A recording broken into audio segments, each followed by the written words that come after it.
Welcome to the Great Detectives of Old Time Radio. From Boise, Idaho, this is your host, Adam Graham. If you have a comment, email it to me, box13 at greatdetectives.net. Follow us on Twitter at Radio Detectives. And check us out on Instagram, instagram.com/Great Detectives.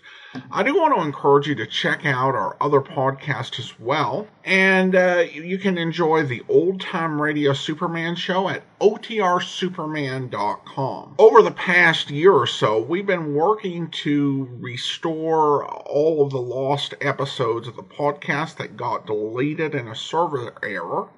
3 years ago now. Currently, we have more than 800 episodes online available for your listening pleasure. Check it out at otrsuperman.com.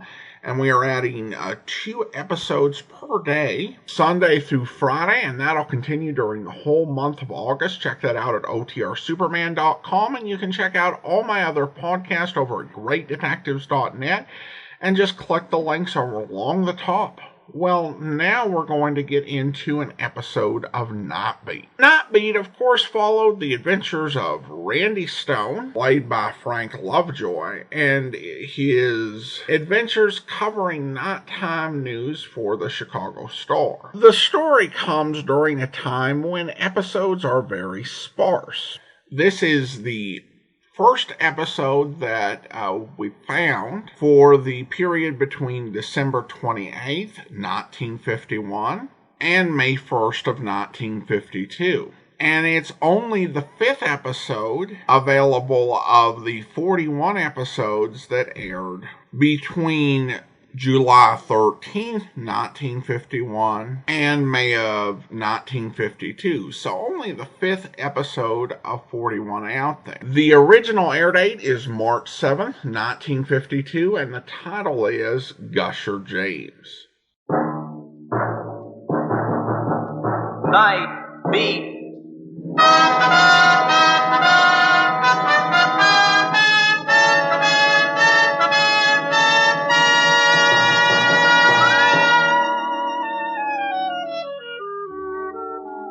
Hi, this is Randy Stone. I cover the night beat for the Chicago Star. As any citizen of the city can tell you, Chicago isn't all gleam and flash. A red carpet and a swanky loop hotel and room clerks with pointed collars.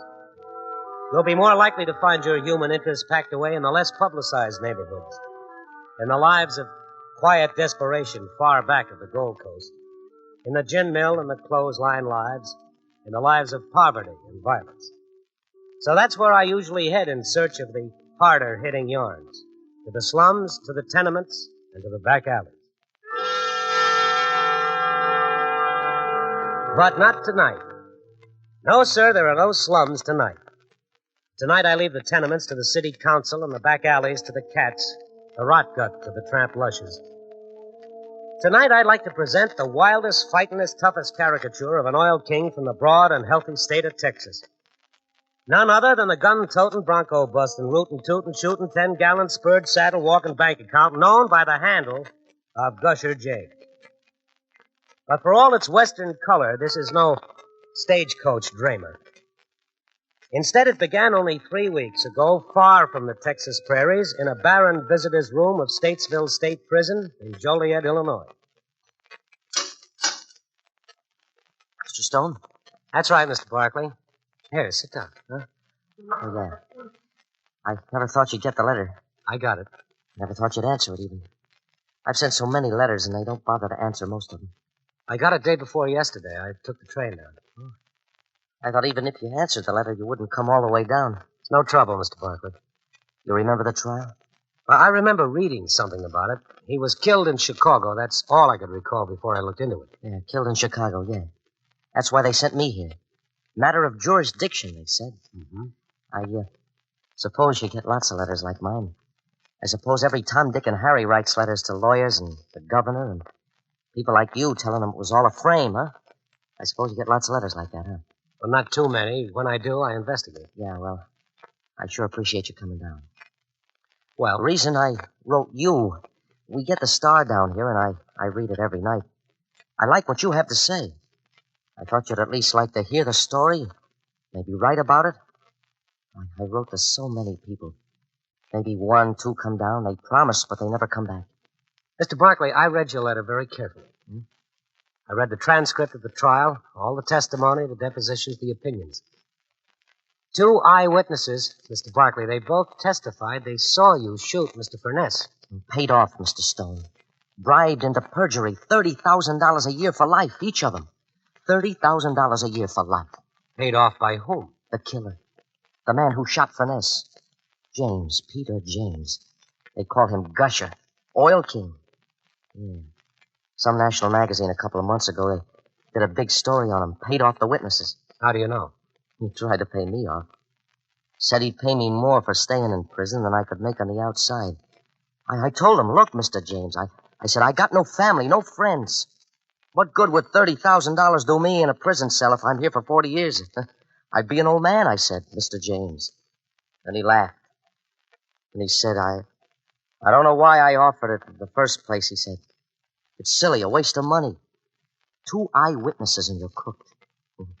He knew I didn't have an alibi, you see. No proof. Mr. Stone, if I had proof, I wouldn't be in prison, Mr. Stone. Well, he denied all this in court. I guess the jury believed him. No, he talks good, James does. Well, now, let's see. The 2 witnesses, Julie Parkinson. His girlfriend, yeah, Julie Parkinson. And Mrs. Gladys Davenport. Gladys Davenport's her name. Now, just investigate, Mr. Stone.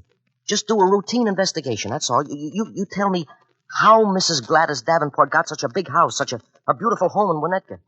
And before the trial, she was living in a South Side hotel. Huh? What do you say to that, huh?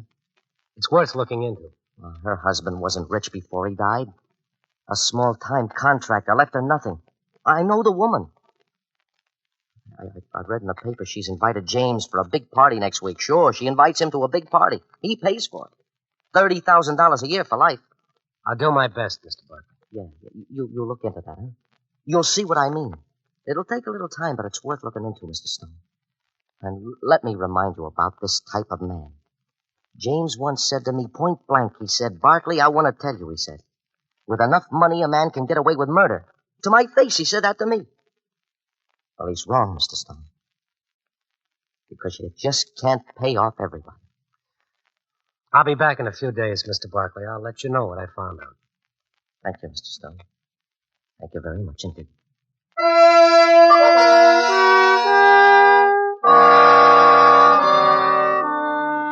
So I left the sober setting of Statesville Prison, and a few days later I wangled a press invitation to the Big Rich Lavish Winnetka party given by the Big Rich Lavish Winnetka widow for Peter Henry Gusher James. I decided to palm myself off as the, you should excuse the expression, society reporter of the Chicago Star.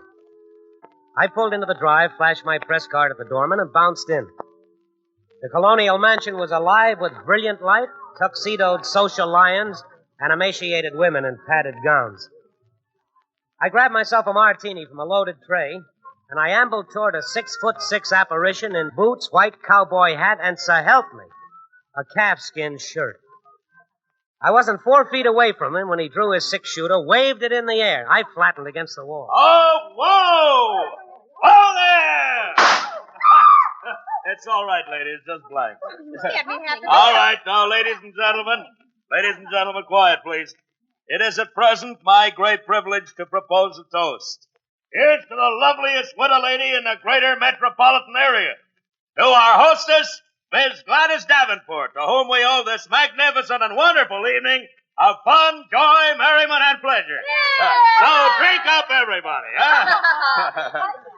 Yes, that's what I like to hear. People acting simultaneous in the spirit of fellowship.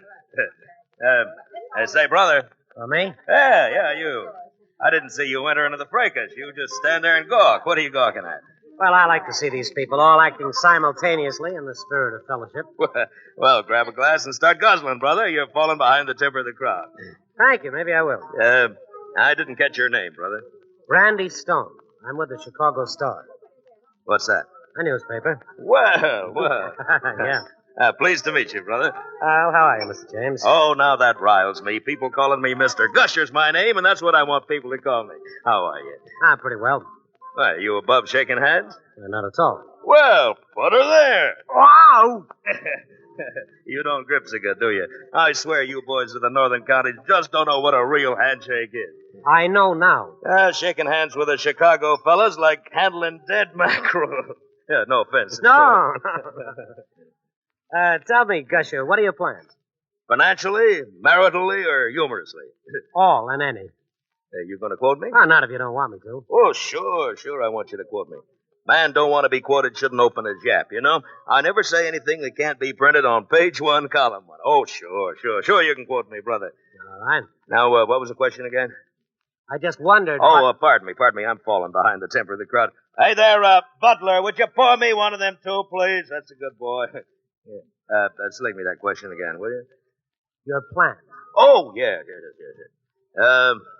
Ownership. Those are my plans. I like Chicago. Budding community. Might even buy it. Well, buy Chicago. Consolidate the interests. Too many people in diversified industry. Undercapitalization. You know what I mean? It's financial, friend. You wouldn't understand. I mean, purchase some of the essential industries. With or without a mortgage. Are you quiffing me, brother? Quiffing? Well, having a little joke at my expense? Well, no offense intended. Well, I certainly hope not.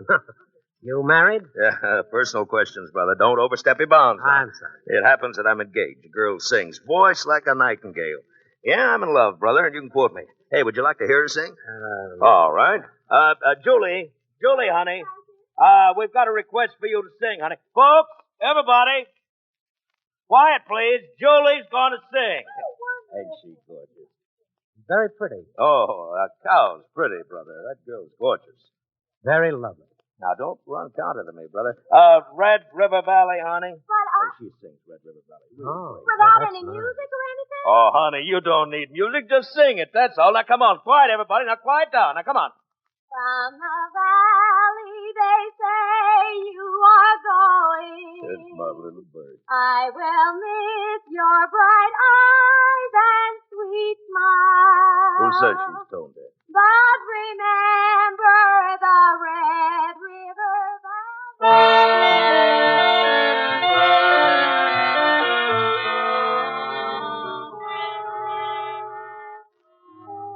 Julie Parkinson sang the song all the way through while the guests masked their faces with mechanical smiles. The applause was politely enthusiastic. Miss Parkinson, embarrassed, trembling, blushed prettily, bowed, and left the open space that served for a stage. Gusher slapped the breath out of me by pounding my back and puffed a chimney full of cigar smoke into my face. How's that, brother? Pluck at your heartstrings? Verily. Busting with talent, that girl. Magnificent vocal organ. Right you are. Would you like to meet her? I'd be delighted. You'll write her up real nice in the newspaper tomorrow, huh? As space will allow. Well, you're sparking my anchor, brother. Now, I'm sensitive. You just give me straight answers. Don't try being clever. I'm an ignorant man, you know. Don't you ruffle me, and I won't feel called upon to ruffle you. Well, if that isn't fair, Julie! Here she comes. Please tell me, how was I? Oh, divine, honey. Wonderful.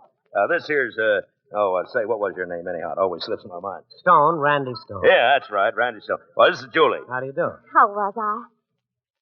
Well, answer the lady. How was she? Poignant. Yeah, now there's a beautiful word, poignant.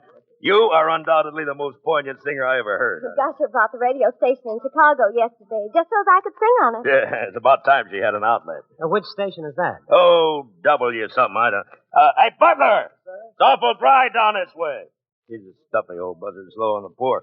Wouldn't last a fortnight in my bailiwick. Oh, excuse the interruption, but I promised Mr. Stone a copy of the guest list for his paper. Oh. Thank you. We'll be right back. It'll just take a minute, Gusher. Look after him, Julie. Oh, she'll look after me, all right. Won't you, honey? I'll always look after you, Gusher. Pardon me. May we get through here, please? Excuse me. Yes. Please. Thank Right. you. Sit down, Mr. Stone. Thank you. I left the list on the desk. Let's see. It's somewhere. Oh, here we are. You know, I don't remember from one minute to the next where I keep things. Well, this is the complete guest list. Oh, swell. Thanks a lot. Oh, just a minute, Mr. Stone. Yes. Jim Barkley, you visited him in prison a few days ago. How did you know? Well, Gusher may seem like a big blustering fool, but he's a good deal smarter than he looks. You've been followed ever since you came back from Joliet. He knows why you're here. Should I be surprised? You'd better go, Mr. Stone. There isn't a chance in the world of you accomplishing anything. Not a chance in the world. That's a bit of an admission, isn't it, Mrs. Davenport? Oh, no, not at all. Well, as long as things are in the open between us, Mrs. Davenport, I might as well give you my opinion. There's a man rotting in prison who doesn't belong there. He's a murderer, Mr. Stone, convicted by law. I'm a nosy man, Mrs. Davenport. I asked myself who would pay you $15,000 for a 10-acre piece of desert in eastern Arizona. Who but someone with a long streak of generosity. I sold that land to Gusher for mineral deposits. I checked on that, Mrs. Davenport. You never had one handful of soil assayed for mineral content. Now, if you're interested in having these and other facts printed in tomorrow's paper, along with this impressive guest list, just give me the word. Print it all, Mr. Stone. Every word of it. Don't miss a fact. Print every single word. Why, Gusher, do you walk through doors? Well, I can be a quiet man when I want to be. There hasn't been a deal made between myself and any corporation I put my name to and Miss Davenport here that isn't legitimate right down the line. Well, legitimate, but a trifle peculiar, Gusher. For a smart businessman, you've been overpaying Mrs. Davenport here for the property her husband left her by thousands of dollars.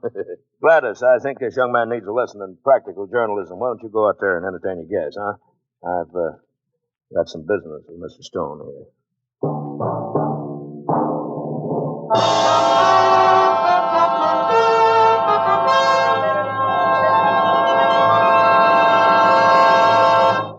And now to all our listeners from the Veterans Administration, an important message about the new GI Bill.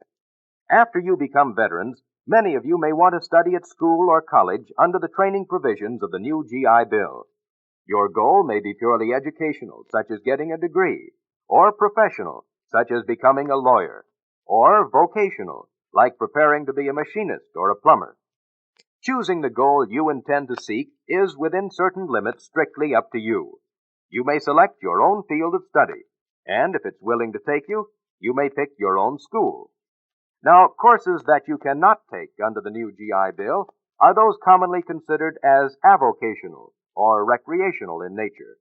That is, unless you can prove beforehand to the Veterans Administration that such a course will be useful in connection with your present or future occupation. Not approved under any condition are courses like dancing, bartending, and personality development. Tuck these facts away in your mind for that day when you become a veteran.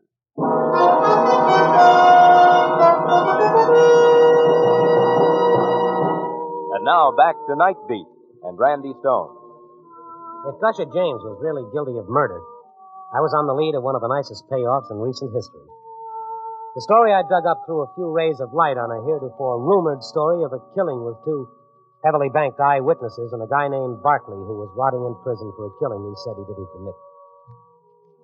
Now that Gusher knew I was not just bluffing my way around his past life, I was in for one of two things, a threat or a deal.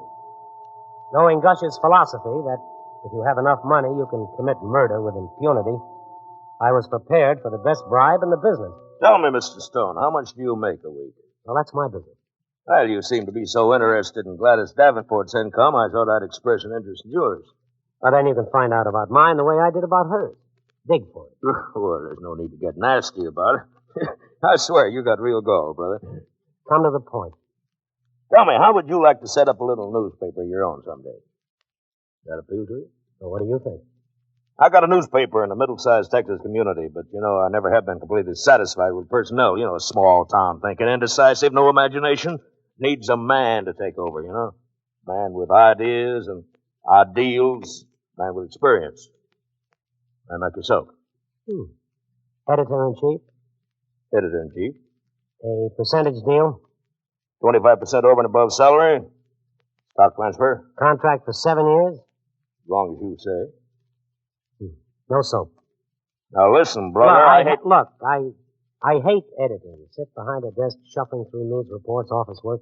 I like to get out and around, see people. I couldn't stand the responsibility, brother. Okay. Brother. You're asking for it. Well, I might remind you, Gusher, you said that I could quote every word. I'm just liable to do that. Sure. You just go right ahead. You put the whole thing down. Once you do, you won't be able to find a job on any newspaper in the country.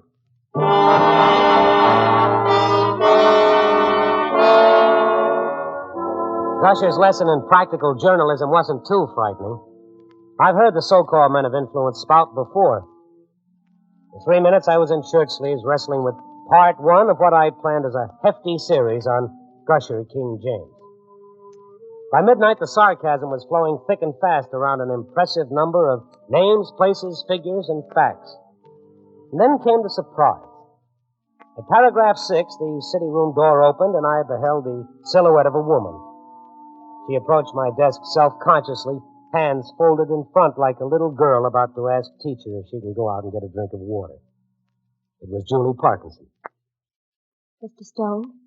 You bring a new offer from your sweetheart, honey, or maybe he wants to buy me the Brooklyn Bridge if I spell his name right. I'd like to talk to you. Well, I'm working right now against a deadline. That's newspaper language. We're in a big hurry. Now, you go on back to your party. Things are probably just about right for another song. I don't blame you, Mr. Stone. I don't blame you a bit for talking that way to me.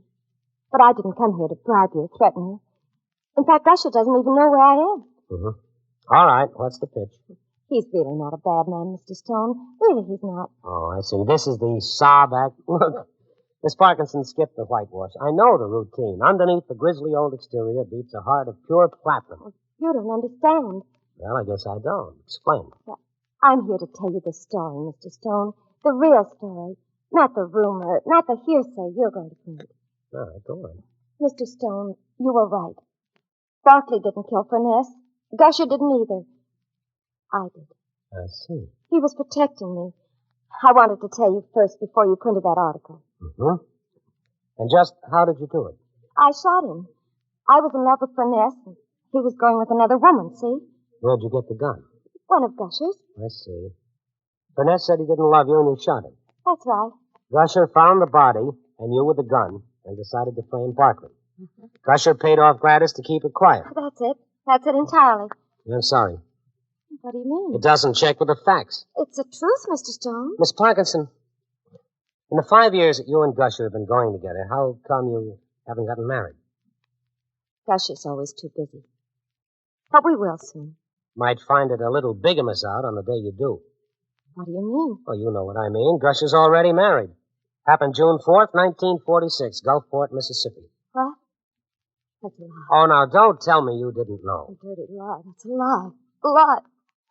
I'm sorry. I guess it is a surprise. Why do you have to say such terrible things? They were married in a... I don't want to know. I don't want to hear any more lies about it. Well, that's up to you. It's a lie, isn't it? No, Miss Parkinson, it is not a lie. Married. 5 years. Promises. I kept asking him, when are we going to get married? When are we going to get married?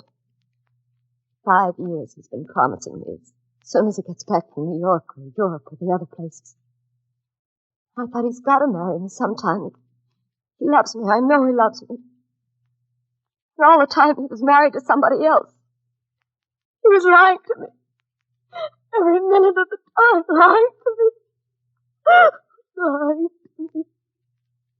Come on, Miss Parkinson, I'll buy you a cup of coffee. Who is she? His wife? Yeah.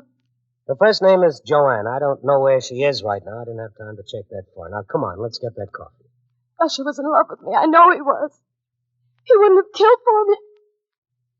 Well, that statement might send him to the chair, Miss Parkinson. You better watch yourself. No, I want to tell somebody. Furness and me were just sitting together talking in my room at the hotel.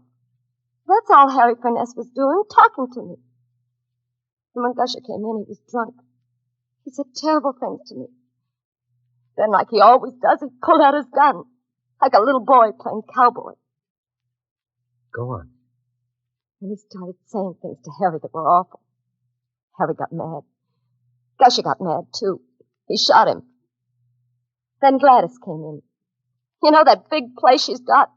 Acting like she was always rich. Should have seen her when she walked in that door. You know what she was? A two-bit hoofer in the chorus. That's all. And she just walked into $30,000 a year. So that's the story. Well, how did Barkley get blamed? Barkley. Poor Barkley. All these years in prison. Gusher took Furness's watch and a few other things, dressed in poor clothes, and went into a flop house in a poor section of town and planted the stuff in a coat hanging near one of the cots. Gusher thought he was so clever. The coat belonged to Barkley. That's right. They caught him a few days later with a watch and the other things. Gusher was right. Poor old fool must have known something was fishy. But he couldn't let go of such a nice watch. Well. End of fiasco. Are you ready to tell all this to the police? I wasn't going to say anything. Gusher's paid me so much all these years. I wasn't going to say anything to anybody. I didn't come here to say anything. I came here to beg for him. Well, they'll get the information one way or the other now, either from you or from me. Funny. I must have always hated him.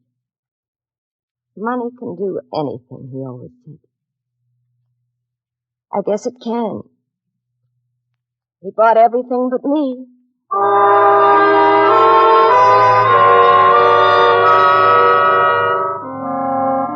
I took her to a downtown police station and heard her tell the same story, minus the feeling, to Lieutenant Peterson and a prim stenographer with a notebook on her knee. Then I drove back to finish up my story. The city room was quiet. I ambled in, took off my coat, and hung it up on the rack. Then I noticed that someone was sitting in my chair. The unmistakable Western figure of Gusher James. Flash of light caught a silver spur, and it flashed like a tin badge. He was reading my article about it. Say now, brother, you write a mighty fine piece of prose. Like your style. It's very grammatical. Punctuation good, too. You had lots of schooling? Just enough. Get your boots off my desk. Yeah, well, I'm sorry, brother. I'm comfortable. I think I'll just leave them there, if you don't mind. You know, I've been thinking about you more and more. What a clean-cut American boy you are, and how much I admire you. I take my hat off to you. And I was thinking what a fool I was to make a crazy offer like that editorial job. What's your present proposition? $30,000 a year. For life. $30,000. An awful lot of money. Oh, it sure is. Think what you could do with $30,000 a year. Couldn't you make it 50, you know, with inflation and taxes? All right. I see your point. Rob me. Go ahead. 50 it is. 50,000. You know, Gusher, I've always had a book in mind. Always wanted to put some of these articles into a book. You know what I mean? Yeah, well, $50,000, you can write a book, publish it, distribute it, and buy all the copies yourself. There's a little place up in Lake Geneva, Wisconsin. Oh, it's a beautiful spot. I could buy that place. And a place in Florida, maybe. Palm Beach. Palm Beach, that's right. That's perfect. Yeah. I could buy a place like that and be rid of this rat race. Yeah, you sure could, brother. Sure could. You'll never get an offer like this again. I know it. Well, what do you say? Gusher, if I ever turned down $50,000 a year for life, I'd kick myself from here to Kansas City. That's why I wish you'd got here just a little earlier. Why? What happened? Your girl, Julie, I told her what I dug up about your marriage. She, rushed right over to the police with the story of how you killed a guy named Furness, paid off the eyewitnesses, and planted the Furness watch on a flophouse bum named Barkley. Oh, it's a shame, Gusher. I always wanted to take a nice trip around the world. Hey, by any chance, is that offer still good?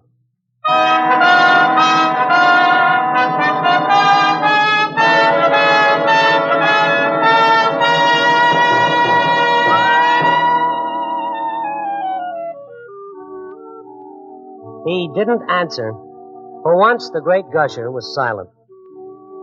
Now, me, I've never been one to pooh-pooh the importance of the buck.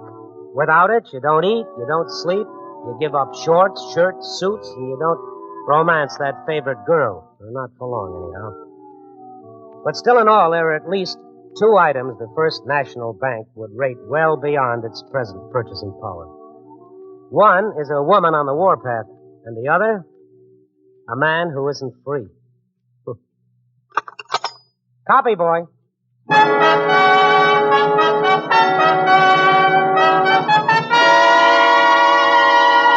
Night Beat, starring Frank Lovejoy, is produced and directed by Warren Lewis. Tonight's transcribed story was written by David Ellis with music by Robert Armbruster.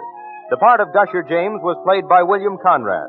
Others featured were Betty Moran, Sidney Miller, and Joe Gilbert. Don Rickles speaking.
Night Beat, thrilling tension tales with Frank Lovejoy featured as Randy Stone.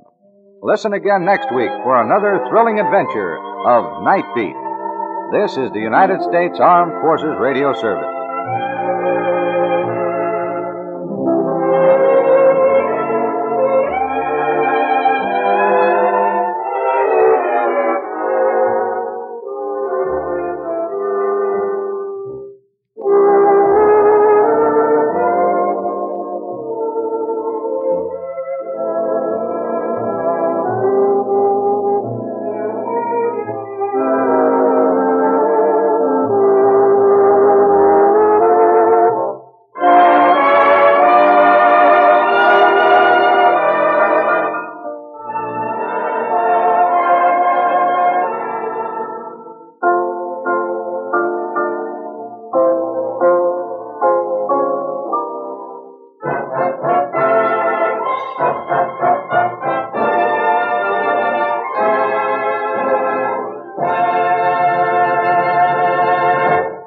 Welcome back. Well, this was an interesting episode. I would say that in terms of what we play here, it's kind of above average. For Night Beat, it's about an average episode.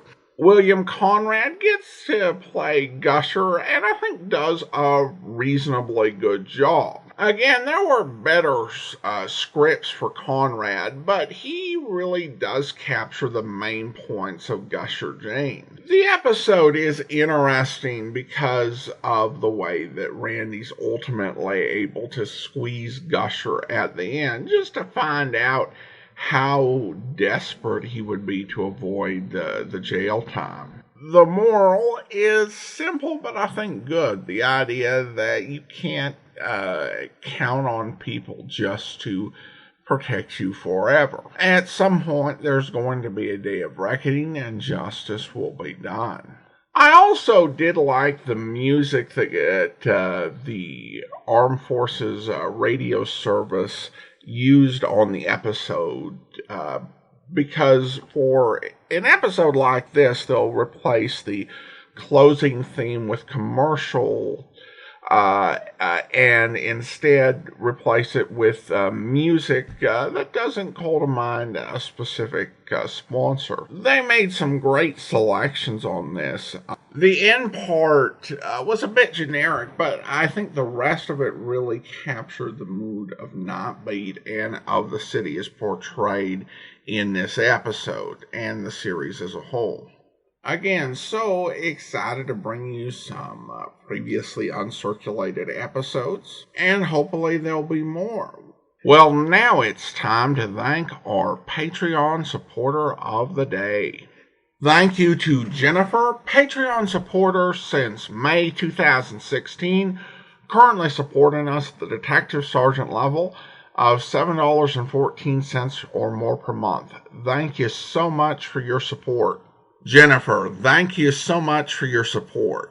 And that will actually do it for today. If you are enjoying the podcast, please be sure and rate it wherever you're enjoying the podcast from. And if you so desire, go ahead and we'd welcome a review. Join us back here tomorrow for The Man Called X. Next Tuesday, we will be back with a previously uncirculated episode of The New Adventures of Philip Marlowe, starring Van Heflin. And then next Thursday, be sure and listen for a previously uncirculated episode of Sherlock Holmes. In the meantime, send your comments to box13 at greatdetectives.net. Follow us on Twitter at Radio Detectives, and check us out on Instagram, instagram.com/greatdetectives. From Boise, Idaho, this is your host, Adam Graham, signing off.